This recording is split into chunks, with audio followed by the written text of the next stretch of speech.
শিক্ষার্থীরা, আশা করি সবাই ভালো আছো। কৃষি বিশ্ববিদ্যালয়ের অনলাইন ক্লাসে তোমাদেরকে আবারও স্বাগতম জানাচ্ছি। তোমরা সবাই ক্লাস শুরু করছো, অবশ্যই খাতা কলম নিয়ে বসো এবং প্রত্যেকেই কমেন্ট বক্সে তোমাদের রোল নাম্বার এবং যদি কোনো জিজ্ঞাসা থাকে অবশ্যই আমাকে জানাবে। আমরা আজকে তোমাদের এই চ্যাপ্টারের অর্থাৎ ব্যবসা সংগঠন ও ব্যবস্থাপনা প্রথম পত্রের 10ম অধ্যায় অর্থাৎ ব্যবসা উদ্যোগ চ্যাপ্টারের শেষ ক্লাসটি আজকে আমরা করব। আশা করি সবাই ক্লাসের সাথে অবশ্যই খুবই মনোযোগী হবে এবং তোমরা প্রত্যেকেই তোমাদের পেজে গিয়ে তোমাদের টাইমলাইনে গিয়ে অবশ্যই ক্লাসটি শেয়ার করে দেবে। তবে চলো আমরা ক্লাস শুরু করি।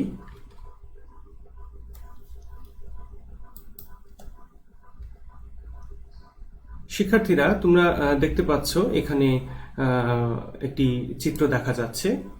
এটি হচ্ছে ব্যবসা উদ্যোগের মানে কুমুদিনী মেডিকেল কলেজ, আর.পি. সাহা অর্থাৎ রণদা প্রসাদ সাহা এর প্রতিষ্ঠিত একটি মেডিকেল কলেজ, যেটি টাঙ্গাইলের মির্জাপুরে অবস্থিত।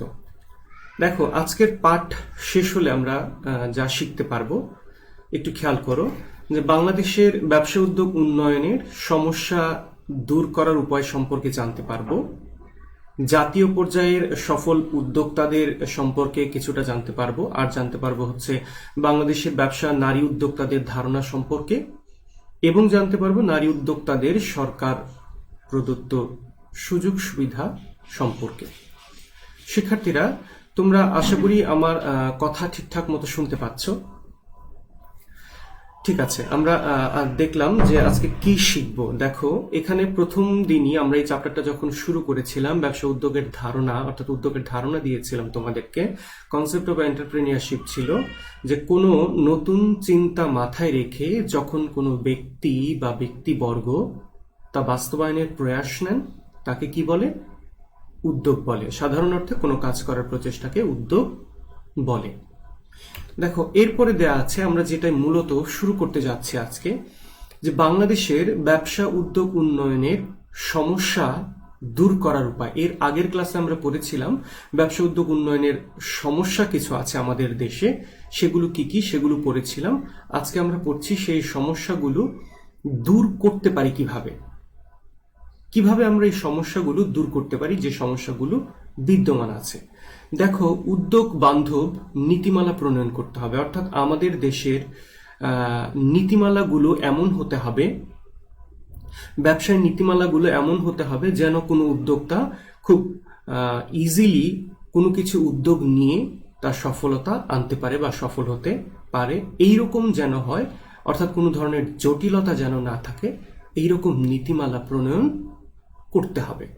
তবে আমাদের দেশের উদ্যোক্তারা ব্যবসা উদ্যোগে আগ্রহী হয়ে উঠবে। এরপরে দেখো আছে প্রশিক্ষণ কর্মসূচি গ্রহণ।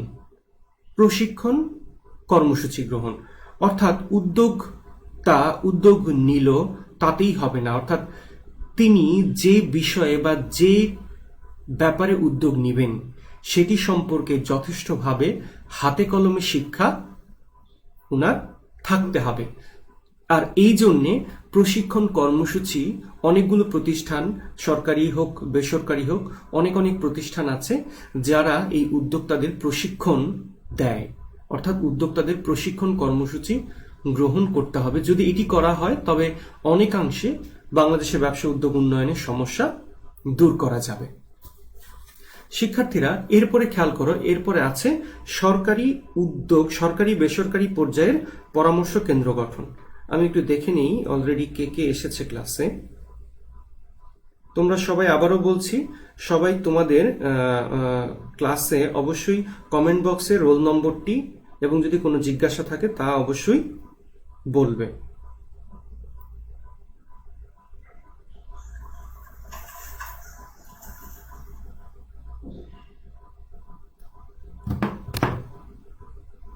দেখো, এরপরে আছে সরকারি বেসরকারি পর্যায়ে পরামর্শ কেন্দ্র গঠন। দেখো, সরকারি বেসরকারি পর্যায়ে অর্থাৎ উদ্যোক্তারা যে উদ্যোগ নিবেন এই ব্যাপারে নানা ধরনের পরামর্শ যদি ওনারা করে, পরামর্শ যদি করতে চায়, অর্থাৎ আমি কিভাবে উদ্যোগ নিতে পারি বা কিভাবে কোন কাজ করলে ভালো হবে সেটির বিষয়ে উদ্যোক্তারা সরকারি বেসরকারি পর্যায়ে যদি পরামর্শ পায়, অর্থাৎ পরামর্শ কেন্দ্রে গিয়ে পরামর্শ নেয়, সেই ক্ষেত্রে তাদের কিন্তু সফলতা পাবার অনেকটা প্রয়াস তৈরি হবে, অনেক অংশেই ওনারা সফল হতে পারবে। তাদেরকে এমনভাবে জিনিসটা সম্পর্কে, মানে উদ্যোগ সম্পর্কে বা কিভাবে কি করলে কি হবে সেইগুলো যদি তারা পরামর্শ নিয়ে কাজ করতে পারে, তবে কিন্তু উদ্যোগ উন্নয়নের যে সমস্যাটা আছে সেই সমস্যাটা অনেকাংশে দূর করা যাবে। এরপরে আছে দেখো সহজ শর্তে ঋণ প্রদান। একজন উদ্যোক্তা একটি বিষয়ে উদ্যোগ নিতেই পারে, উনি একটি ব্যবসা গঠন করার প্রয়াস নিল, কিন্তু দেখা গেল পর্যাপ্ত পুঁজি যেটা, পর্যাপ্ত মূলধন যেটা, সেটা তার নাই, কিন্তু এই কারণে উনি তার কাজ থামিয়ে দিয়েছে বা কাজ করতে পারছে না। এর কারণে যদি কোনো সরকারি বা বেসরকারি ব্যাংক বা আর্থিক প্রতিষ্ঠানগুলো সহজ শর্তে তাকে যদি ঋণ প্রদান করে, তবে কিন্তু উদ্যোক্তার কাজটি এগিয়ে নিতে অনেকাংশেই সহজ হয়ে যাবে। এরপরে দেখো টেকনিক্যাল বা ভোকেশনাল কিছু শিক্ষার যদি প্রসার ঘটানো যায় আমাদের দেশে, অর্থাৎ কারিগরি বা বৃত্তিমূলক শিক্ষার ব্যাপক প্রসার যদি ঘটানো যায় আমাদের দেশটাতে, তাহলে কিন্তু ব্যবসা উদ্যোগ উন্নয়নের সমস্যা দূর করা সম্ভব। আরেকটা জিনিস যেটি ব্যবসা উদ্যোগ বিষয়কে পাঠ্যভুক্ত করা, অর্থাৎ আমাদের পড়াশোনার টপিকে ব্যবসা উদ্যোগ বিষয়টাকে পাঠের মধ্যে নিয়ে আসতে হবে। যদি এটা করা যায় তাহলে শিক্ষার্থীরা খুব সহজেই ব্যবসা উদ্যোগ জিনিসটা কি সে সম্পর্কে ধারণা পাবে। আর ব্যবসা উদ্যোগ সম্পর্কে যখন তারা ক্লিয়ার ধারণা পাবে, অবশ্যই তাদের ব্যবসা উদ্যোগ উন্নয়নের সমস্যা অনেকাংশেই দূর করা সম্ভব হবে। এরপরে দেখো গণমাধ্যমকে কাজে লাগাতে হবে, মিডিয়াকে কাজে লাগাতে হবে। এরপরে আছে রাজনৈতিক অস্থিরতা ও অনিশ্চয়তা দূরীকরণ। আমাদের দেশে কিছুদিন পরপরই নানা ধরনের রাজনৈতিক জটিলতা দেখা দেয়, হরতাল, অবরোধের মতো বিভিন্ন ধরনের রাজনৈতিক অস্থিরতা, এগুলোর কারণে আমাদের উদ্যোক্তারা কিছুদিন পরপরই একটা জিনিসে উদ্যোগ গ্রহণ করে, তারপরে আবার স্থবির হয়ে যায়, অর্থাৎ ভালো মতো সে তার উদ্যোগটা কন্টিনিউ করতে পারে না। সেই কারণে যদি অস্থিরতাটা কমানো যায় বা না থাকে, তবে উদ্যোগ উন্নয়নের সমস্যাটা অনেকাংশেই দূর করা যাবে। এরপরে আছে সবসময় নতুন উদ্যোক্তাদের পুরস্কৃত করার ব্যবস্থা করতে হবে। একজন উদ্যোক্তা একটি বিষয়ে উদ্যোগ নিল, এখন উদ্যোগ নেওয়ার পরে উচ্চপদস্থ যারা আছেন তারা তার জিনিসটি দেখার পরেও কোনো ধরনের সাড়া তাকে দিল না, কোনো ধরনের মোটিভেশন, কোনো ধরনের উৎসাহ তাকে দিল না, তবে উদ্যোক্তার মনে আলটিমেটলি জন্ম নিবে যে আমি আসলে যে জিনিসটি উদ্যোগ নিলাম সেই জিনিসটি আমার ভালো মতো রিসিভ করা হচ্ছে না। আর যদি উদ্যোক্তাদেরকে যদি পুরস্কৃত করা হয়, তবে তাদের মধ্যে কিন্তু অবশ্যই এই চেতনাটি জাগ্রত হবে যে আমি আমার কাজের ফলস্বরূপ পুরস্কার পেয়েছি, অর্থাৎ আমার কাজটি এখানে থামিয়ে দিলে হবে না, এর ব্যাপকভাবে আরো এটাকে আমাকে দিন দিন ডেভেলপের দিকে বা উন্নয়নের দিকে এগিয়ে নিয়ে যেতে হবে। যদি এটি করা হয়, তবে বাংলাদেশের ব্যবসা উদ্যোগ উন্নয়নের সমস্যা অনেকাংশেই দূর করা সম্ভব হবে। তাহলে আমরা কি পড়লাম এইটুকু অংশতে? এখান থেকে তোমার পরীক্ষাতে প্রশ্ন এরকম হতে পারে যে বাংলাদেশের ব্যবসা উদ্যোগ উন্নয়নের দুটি সমস্যা ব্যাখ্যা করো, বা একটি সমস্যা ব্যাখ্যা করো, বা সহজ শর্তে ঋণ প্রদান, এই সমস্যাটি কিভাবে দূর করা যায়, এরকম ভাবে তোমার পরীক্ষায় অনুধাবনমূলক প্রশ্ন হতে পারে। তাহলে আমরা এইটুকুতে কি দেখলাম দেখো একটু আবার। উদ্যোগ বান্ধব নীতিমালা প্রণয়ন করতে হবে, প্রশিক্ষণ কর্মসূচি গ্রহণ করতে হবে, সরকারি বেসরকারি পর্যায়ে পরামর্শ কেন্দ্র গঠন করতে হবে, সহজ শর্তে ঋণ প্রদান, কারিগরি ও বৃত্তিমূলক শিক্ষার ব্যাপক প্রসার ঘটাতে হবে।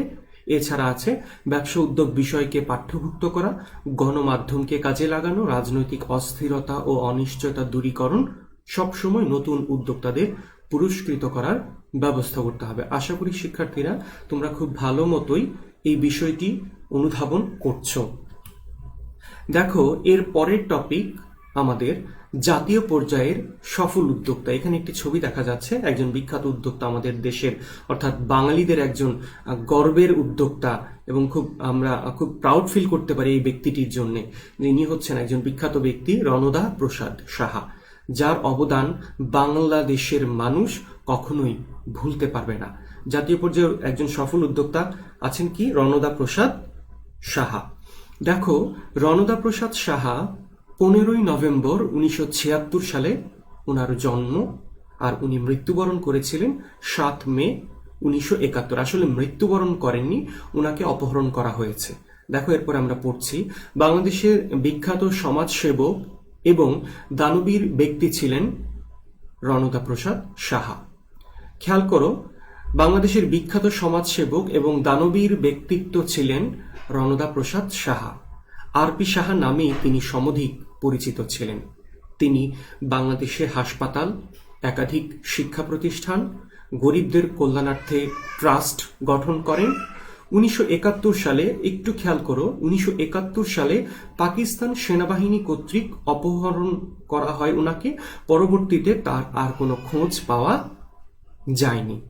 এই জন্যে ওনার জন্মসালটা দেয়া আছে 15ই নভেম্বর 1896, আর উনি হারিয়ে গিয়েছিলেন 7 মে 1971। অর্থাৎ 1971 সালের পাকিস্তান সেনাবাহিনী তাকে অপহরণ করে নিয়ে যায়। পরবর্তীতে তাকে আর কোনো খোঁজ পাওয়া যায়নি। তোমাদের পাঠ্যপুস্তকে রণদা প্রসাদ সাহা সম্পর্কে 2-3 পেজে অনেক লেখা আছে, সেগুলো তোমরা লাইন বাই লাইন, অর্থাৎ একটি লাইনও তোমরা বাদ দিতে পারবে না, কারণ এখান থেকে তোমার এমসিকিউ প্রশ্ন হওয়ার প্রবণতা সবচেয়ে বেশি। আমি উনার এত ডিটেলসে না গিয়ে শুধুমাত্র উনার যে অবদানটুকু আছে সেই অবদানের অংশবিশেষ তোমাদের জন্য নিয়ে এসেছি। একটু খেয়াল করো, দেখো, কয়লা, চামড়া, পাটের ব্যবসায় নিজ মেধা ও পরিশ্রমের মাধ্যমে ধনকুবেরে পরিণত হন রণদা প্রসাদ সাহা।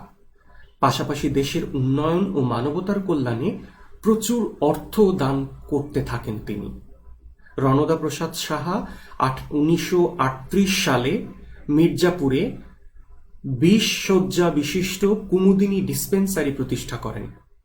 1944 সালে, তোমাদের জন্য সালগুলো খুবই গুরুত্বপূর্ণ, 1944 সালে সেটি কুমুদিনী হাসপাতাল নামে পূর্ণতা লাভ করে। 1942 সালে তার প্রপিতামহী ভারতেশ্বরী দেবীর নামে ভারতেশ্বরী বিদ্যাপীঠ স্থাপন করে ওই অঞ্চলে নারী শিক্ষার সুযোগ করে দেন, যা পরবর্তীতে 1945 সালে ভারতেশ্বরী হোমসে রূপ লাভ করে। শিক্ষার্থীরা, তোমরা দেখতে পাচ্ছ এখানে উল্লেখযোগ্য কথা যে কুমুদিনী 1938 সালে মির্জাপুরে 20 শয্যা বিশিষ্ট কুমুদিনী ডিসপেন্সারি প্রতিষ্ঠা করেন। তারপর এটি 1944 সালে কুমুদিনী হাসপাতাল নামে পূর্ণতা লাভ করে। আর 1942 সালে উনার একজন প্রপিতামহী অর্থাৎ ভারতেশ্বরী দেবীর নামে ভারতেশ্বরী বিদ্যাপীঠ স্থাপন করেন নারী শিক্ষার জন্য সুযোগ করে দেওয়ার জন্য। পরবর্তীতে এটি 1945 সালে ভারতেশ্বরী হোমসে রূপ লাভ করে। এরপরে দেখো একটু রণদা প্রসাদ সাহার আরেকটু অবদান সেটি হচ্ছে 1943 সালে টাঙ্গাইলে কুমুদিনী কলেজ প্রতিষ্ঠা করেন। পিতার নামে মানিকগঞ্জে দেবেন্দ্র কলেজ স্থাপন করেন। অর্থাৎ উনি বাংলাদেশের নানা ধরনের শিক্ষা প্রতিষ্ঠান, হাসপাতাল, অনেক প্রতিষ্ঠান উনি করে গিয়েছেন। 1947 সালে রণদা প্রসাদ তার সম্পত্তি থেকে প্রাপ্ত লভ্যাংশ গরিবদের উদ্দেশ্যে ব্যয় করার জন্য Kumudini welfare trust of Bengal নামে অলাভজনক প্রাইভেট কোম্পানি রেজিস্টার্ড করেন। এরপরে আছে মির্জাপুরের ডিগ্রি মহিলা কলেজ, কুমুদিনী মহিলা কলেজ প্রতিষ্ঠা করেন। 1943-44 সালে সংগঠিত 50-এর মন্বন্তরের সময় রেড ক্রস সোসাইটিকে এককালীন তিনি 3 লক্ষ টাকা দান করেন এবং ক্ষুধার্তদের জন্য 4 মাস ব্যাপী সারা দেশে 250টি লঙ্গরখানা খোলা রাখেন। এছাড়া তিনি টাঙ্গাইলের SK হাই স্কুল ভবন নির্মাণ এবং ঢাকার কম্বাইন্ড মিলিটারি হসপিটাল, যেটির নাম CMH, এর প্রসূতি বিভাগ প্রতিষ্ঠায় আর্থিক সহযোগিতা উনি প্রদান করেন। এই ছিল রণদা প্রসাদ সাহা এর অবদানের অংশটুকু আমি তোমাদের জন্য পড়েছি। আর এছাড়া ওনার আরো কিছু পুরস্কার, আরো ডিটেলস আছে তোমাদের পাঠ্যপুস্তকে, তোমরা ওখান থেকে প্রত্যেকটি লাইন খুব ভালো করে পড়বে। এরপরে দেখো জাতীয় পর্যায়ে সফল আরেকজন উদ্যোক্তা, উনি হচ্ছেন ডক্টর হুসনে আরা বেগম। TMSS এর প্রতিষ্ঠাতা বলা যায় উনাকে, অর্থাৎ ঠ্যাঙ্গামারা মহিলা সবুজ সংঘ। তোমার পরীক্ষায় কিন্তু কোশ্চেন আসতে পারে TMSS কি, ঠ্যাঙ্গামারা মহিলা সবুজ সংঘ। দেখো, ডক্টর হোসনে আরা বেগম জন্মগ্রহণ করেন ডিসেম্বরের 1 তারিখ 1953 সালে বগুড়া জেলা, বাংলাদেশে। জাতীয়তা ওনার বাংলাদেশ। যেখানে উনি পড়াশোনা করেন সরকারি শাহ সুলতান কলেজ আর রাজশাহী বিশ্ববিদ্যালয়। পেশা একজন সমাজকর্মী। পরিচিতির কারণ ঠ্যাঙ্গামারা মহিলা সবুজ সংঘ এর প্রধান নির্বাহী। উল্লেখযোগ্য কর্ম হচ্ছে লিঙ্গ পরিবর্তন। দাম্পত্য সঙ্গী অধ্যাপক আনসার আলী তালুকদার। পিতামাতা, পিতা হচ্ছেন সোলাইমান আলী আর মাতা হচ্ছেন জোবাইদা বেগম, আর উনি বেগম রোকেয়া পদক। এছাড়া উনি আরো বিভিন্ন ধরনের পদকে ভূষিত হয়েছেন। ওনার অবদান অনেক। অন্য পুরোধা ব্যক্তিত্ব, কর্ণধার হচ্ছেন উনি টিএমএসএস অর্থাৎ ঠ্যাঙ্গামারা মহিলা সবুজ সংঘের একজন প্রধান নির্বাহী। ঠ্যাঙ্গামারা মহিলা সবুজ সংঘের আন্ডারে স্কুল, কলেজ, বিশ্ববিদ্যালয়, মেডিকেল কলেজ, অনেক অনেক প্রতিষ্ঠান উনি বগুড়া জেলা শহরে তৈরি করেছেন।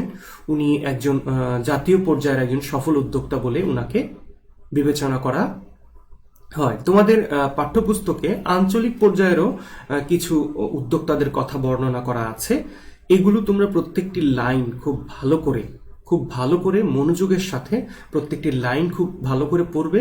এর কারণ হচ্ছে ওখান থেকে তোমাদের এমসিকিউ প্রশ্ন হওয়ার সম্ভাবনা সবচেয়ে বেশি। শিক্ষার্থীরা, তাহলে আমরা রণদা প্রসাদ সাহা আর ডক্টর হোসনে আরা বেগমের সম্পর্কে জানলাম। এরপরে দেখো তোমাদের পাঠ্যপুস্তকের অর্থাৎ ব্যবসা উদ্যোগ চ্যাপ্টারের শেষ দুইটা টপিক আছে। একটা হচ্ছে বাংলাদেশে ব্যবসায় নারী উদ্যোক্তাদের ধারণা। এখান থেকে তোমার প্রশ্ন হবে নারী উদ্যোক্তা কি বা নারী উদ্যোক্তা বলতে কি বোঝায়। দেখো, কোনো নারী একক মালিকানায় কোনো ব্যবসা গঠন করলে অথবা অংশীদারি বা কোম্পানি গঠনের ক্ষেত্রে উক্ত ব্যবসা এর 51% শেয়ারের মালিক হলে তাকে নারী উদ্যোক্তা বলে। খেয়াল করো, এখানে দেয়া আছে যে প্রশ্নটা এরকম হবে, নারী উদ্যোক্তা কি? কোনো নারী একক মালিকানায় কোনো ব্যবসা গঠন করলে অথবা অংশীদারি বা কোম্পানি গঠনের ক্ষেত্রে উক্ত ব্যবসা এর 51% শেয়ারের মালিক হলে তাকে নারী উদ্যোক্তা বলে। এরপরে দেখো, নারী উদ্যোক্তাদের সরকার প্রদত্ত সুযোগ সুবিধা। একটু খেয়াল করো শিক্ষার্থীরা। দেখো, নারী উদ্যোক্তাদের সরকার প্রদত্ত সুযোগ সুবিধার মধ্যে আছে প্রশিক্ষণ সুবিধা, এরপরে আছে অর্থ প্রদান সুবিধা, অর্থ প্রদান সহায়তা। প্রশিক্ষণ সুবিধা, দেখো, নারী উদ্যোক্তাদের সরকার আমাদের দেশে নানা ধরনের প্রশিক্ষণ দিয়ে থাকে তাদেরকে উদ্যোক্তা হিসেবে গড়ে তুলবার জন্য। যুব উন্নয়ন অধিদপ্তর আছে, নারী উন্নয়ন অধিদপ্তর আছে, এরকম ধরনের অনেকগুলো সংস্থা বা অনেকগুলো সংগঠন, সরকার প্রদত্ত অনেকগুলো সংগঠন আছে যেগুলো নারীদেরকে উদ্যোক্তা হওয়ার জন্য প্রশিক্ষণ সুবিধা দেয়। প্রশিক্ষণের মধ্যে হাঁস মুরগির খামার, সেলাই, তারপরে আছে মাশরুম চাষ, এরকম নানা ধরনের সহায়তা তাদেরকে করে থাকে, প্রশিক্ষণ দিয়ে থাকে যেন তারা খুব দ্রুত বা খুব ভালো মানের একজন উদ্যোক্তা হতে পারে।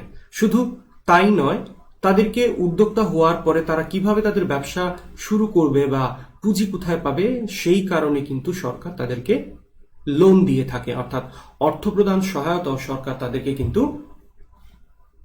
দিয়ে থাকে। দেখো, নারী উদ্যোক্তাদের সরকার প্রদত্ত সুযোগ সুবিধার মধ্যে আছে প্রশিক্ষণ সুবিধা, আছে অর্থ প্রদান সহায়তা। এখন একটু তোমরা খেয়াল করবে, এই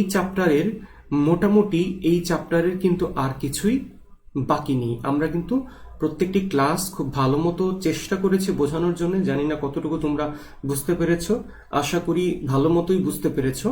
এই চ্যাপ্টার থেকে তোমাদের সব থেকে গুরুত্বপূর্ণ সেটি হচ্ছে যে উদ্যোক্তাদের গুণাবলী, অর্থাৎ সফল উদ্যোক্তার গুণাবলী, কার্যাবলী, বৈশিষ্ট্য, এই কয়েকটা টপিক আছে। এই টপিকগুলো যদি তোমরা খুব ভালো মতো আয়ত্ত করতে পারো বা আত্মস্থ করতে পারো তবে তোমরা কিন্তু পরীক্ষা ভালো অ্যান্সার করতে পারবে। এর আগে আমি কতিপয় প্রশ্নের তোমাদেরকে উদ্দীপক দেখিয়েছিলাম। এই উদ্দীপকগুলোর মধ্যে দেখা যায় যে তোমাদের পাঠ্যপুস্তকে প্রায় 15-16টি সৃজনশীল প্রশ্ন আছে। এই 15-16টি সৃজনশীল প্রশ্ন যদি তোমরা খুব ভালো মতো সলভ করতে পারো তাহলেই কিন্তু তোমাদের এই চ্যাপ্টার থেকে সৃজনশীল প্রশ্ন ধরতে কোনো ধরনের অসুবিধা হওয়ার কথা না। আশা করি তোমরা সৃজনশীল প্রশ্নগুলো খুব ভালো মতো পড়বে, অর্থাৎ এখানে যদি 12-13টা প্রশ্ন আছে, এই প্রশ্নগুলো যদি খুব ভালো মতো পড়ো তাহলেই কিন্তু হবে। আর এখানে কতগুলো অনুধাবন প্রশ্ন আছে, যে প্রশ্নগুলো বরাবরই প্রত্যেক বছরই বোর্ড পরীক্ষাতে এসে থাকে। তোমরা অবশ্যই সেই প্রশ্নগুলো পড়বে।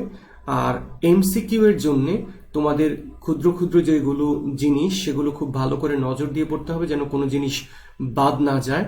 অর্থাৎ প্রথম লাইন থেকে শুরু করে শেষ লাইন পর্যন্ত, এবং প্রত্যেকটি ক্লাস তোমাদের সুবিধার জন্য কিন্তু আমরা আমাদের AUC একাডেমিক চ্যানেল নামে একটি ইউটিউব চ্যানেলও খুলেছি। সেখানে প্রত্যেকটা ক্লাস শেষ হওয়ার পরে 1 দিন বা 2 দিনের মধ্যেই সেখানে ক্লাসগুলো আবার আপলোড হয়ে যায়। অর্থাৎ খুঁজে না পেলেও সেখানে তোমরা আবার সেই ইউটিউব চ্যানেলে ঢুকে ক্লাসগুলো অবশ্যই পারবে। অর্থাৎ অনলাইন ক্লাস তুমি এই মুহূর্তে করতে পারছো না, তোমার নেট প্রবলেম, তোমার এই সমস্যা সেই সমস্যা, তার মানে এই না যে তুমি আর ক্লাস করতে পারবে না। তোমার সুবিধার জন্য কিন্তু সমস্ত সুযোগ সুবিধা তোমাকে তৈরি করে দেওয়া হয়েছে। সেই ক্লাসগুলো অবশ্যই মনোযোগের সাথে দেখবে, যেন কোনো ধরনের সমস্যা যদি ফেস করো অবশ্যই আমাদেরকে জানাবে। আর আশা করি সবাই ভালো থাকবে, স্বাস্থ্যবিধি মেনে চলবে এবং বাড়ির বাইরে যাবে না। এর পরবর্তীতে আমরা নতুন চ্যাপ্টার নিয়ে তোমাদের আর ফার্স্ট পেপারের ম্যাডাম অলরেডি একটি চ্যাপ্টার শুরু করেছেন, আমি আরও একটি চ্যাপ্টার শুরু করব পরবর্তী ক্লাসে। সেই পর্যন্ত তোমরা সবাই ভালো থাকো, সুস্থ থাকো এবং নিরাপদে থাকো, স্বাস্থ্যবিধি মেনে চলো। ধন্যবাদ সবাইকে, ভালো থাকবে, আল্লাহ হাফেজ।